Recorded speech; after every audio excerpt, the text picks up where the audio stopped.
Konnichiwa. Today, I'm going to get your hands dirty by digging into some real-life Japanese by courtesy of our Japanese partner channel, Akashic Tales. And we're going to look at some of the real Japanese structures that we'll encounter in real life, and we learn how to analyze them. And once we've got that clear in our heads, we'll be able to understand them on the fly. Last week, we looked at a Japanese kaidan, a scary story, and there was so much important material to analyze in the first sentence that we didn't get beyond the first sentence. So this week, I think we can progress a little further and a little faster into the story.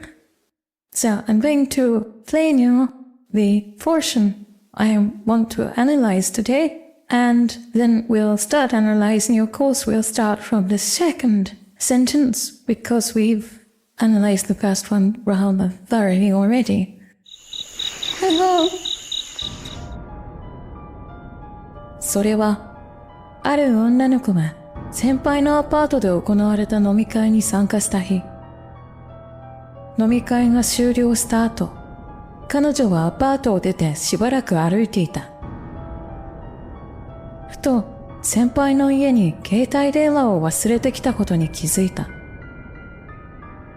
彼女はアパートに引き返し、先輩の部屋に戻って呼び鈴を押す。ところが、反応がない。ドアノブを回すと、鍵はかかっていなかったので、彼女はそのまま中に入っていった。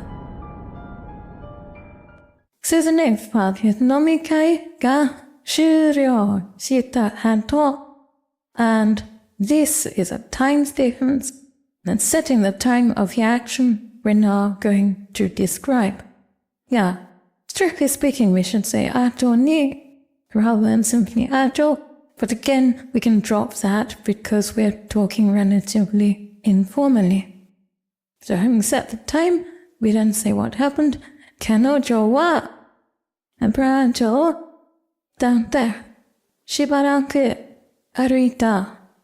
So she left the apartment and walked for a while. So then we have ふと先輩の家に携帯電話を忘れてきたことに気づいた。ふと、suddenly, 先輩の家に in 先輩's house, 携帯電話 portable telephone を忘れてきたことに気づいた。忘れてきた is 忘れる forget. Join to くる 忘れてくる is literally forgetting coming, or what it means is really leaving behind 忘れてきた coming while having forgotten. Her portable telephone in senpai's apartment. ことに気づいた she realized, and that's what she done. こと makes a noun or bundles everything before it into that noun.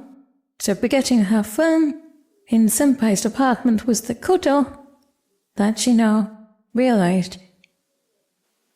So why is it koto ni kizuku and not koto wo kizuku?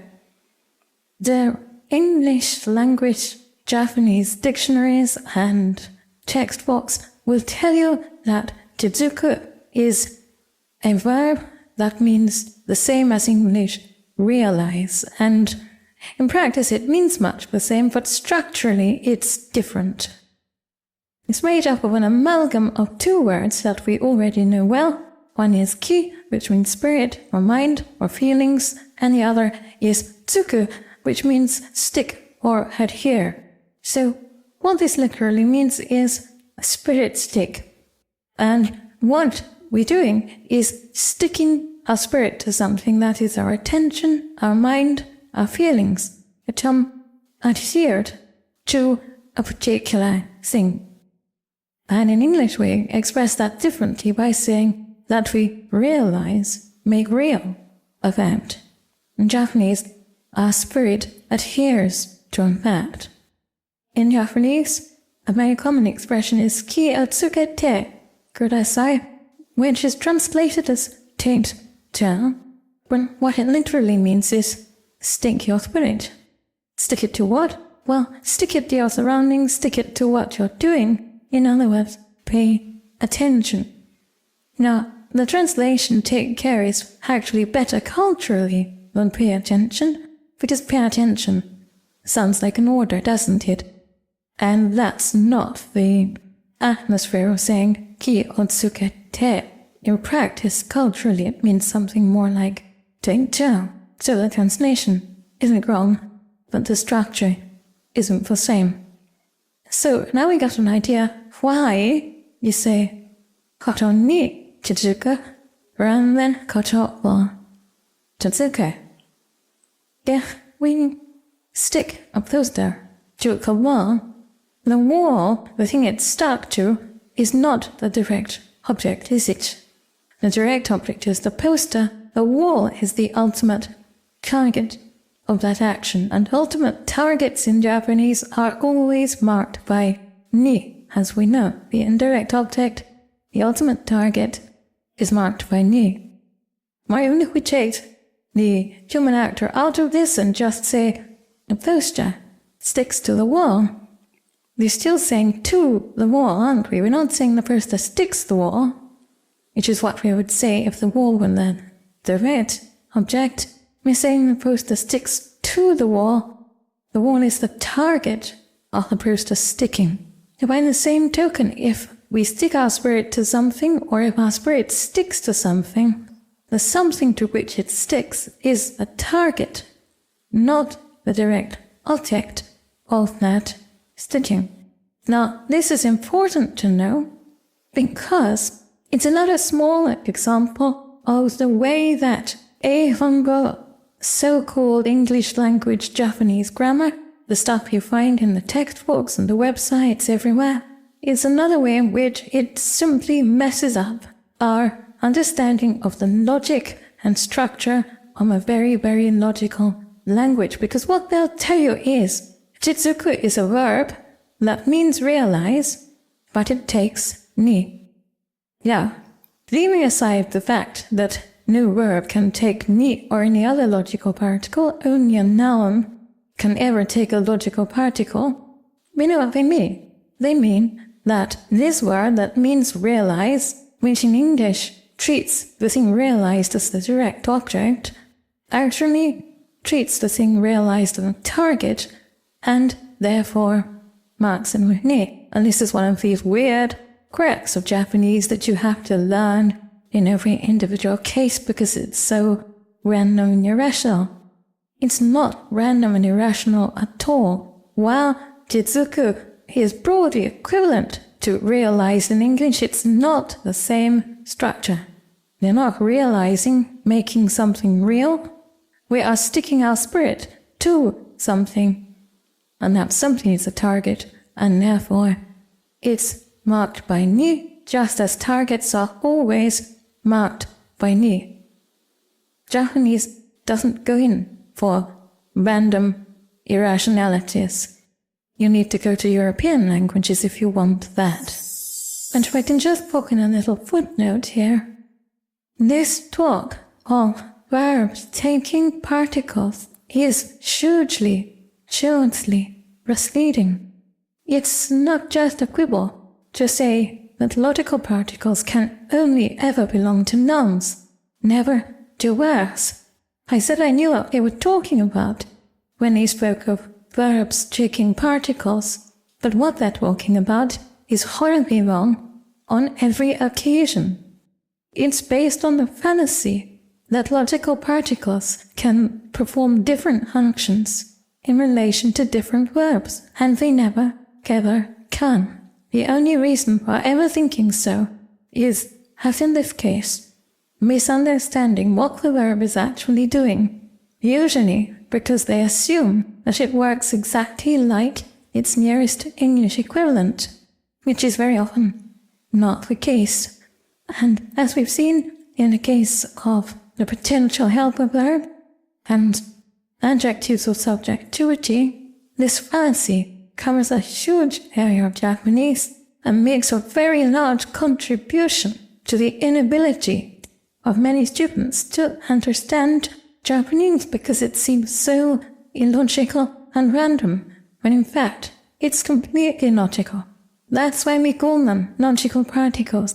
They never change their function, regardless of what adjective or verb is involved in the sentence. They always do the same thing. And if you're at all confused about what I'm saying here, please see the 9th lesson in this course, and I'll put a card up for that right now. 彼女はアパートに引き返し、先輩の部屋に戻って呼び鈴を押す。彼女はアパートに引き返し、先輩の部屋に戻って呼び鈴を押す。So she returned to Senpai's apartment.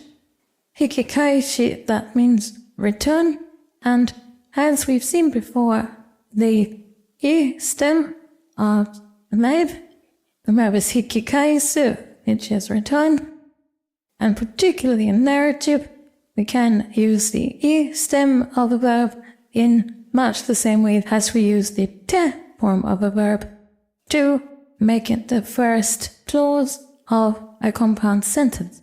So she returned to Senpai's apartment. Senpai no heya ni modotte yobirin o osu. She returned to Senpai's room and pushed the bell. Yobirin, yobu is call. Rin is the on-reading of suzu, a small bell. So yobirin is a call bell, a bell for calling. She pressed the bell, and as we've seen before in Japanese narrative, it is allowable to use present tense sentences within a past tense narrative to add immediacy. And the sense here is that we've come to a point here, to a point almost like a landing on the stairs where we rest for a moment and make this our present. She pressed a bell. ところが、反応がない。ドアノブを回すと、鍵はかかっていなかったので、彼女はそのまま中に入っていった。ところが、反応がない。ところが is an expression that we'll often find in narrative again. Ga, this ga is obviously not a particle ga, it's the other ga, which is a contrastive conjunction and essentially means bad. Why do we add tokoro to it? Well, as we discussed in a previous lesson, tokoro, which means place, can also mean a place in time. It's almost like a resting place in time. It gives us a temporary now, as it were. So when we say tokoro ga, we are saying at that point, at that time, but. So in using this as a narrative conjunction to mark the fact that something is happening that's contrary to our expectations or wishes. So tokoro ga hanno ga nai. So although she pressed the bell, there was, unexpectedly or contrary to our hopes or wishes, there was no answer. And when she turned the doorknob, mawasu, as we know, mawaru means to go around. Mawasu is the other move version of mawaru, so it's to cause to go around. When she caused the doorknob to turn, when she turned the doorknob, kage wa totatte inakatta, and not existed in a state of not being locked, of not being hooked or hung or fixed. The slightly confusing seeming expression, but it comes from the fact that Japanese people often lump together the concept of a key and a concept will lock into one. Strictly speaking, this could be called incorrect, really. The saying, "Jo mai ga kakata the law," was fixed or hooked. That it's common in Japanese to say "atu" was fixed or hooked, kage ga kakata, and it would seem even a little unnatural to say it correctly. And because the door was unlocked, Tsunojo wa Senomama Naka ni haite itta. She went dim. Sonomama, you've discussed in another video, and as we know, a mama is an unchanged condition. Sonomama means in that unchanged condition, just as it is. And we can see here how that concept is being extended a little in a way that we'll find often. So, for example, if we're talking about edamame and we say sonomama taberu, we mean eat them just as it is, eat them without changing their condition, eat them without doing anything further to prepare for eating them. And this is what sonomama means here. Because the door was unlocked, she went in just like that, just in her present condition.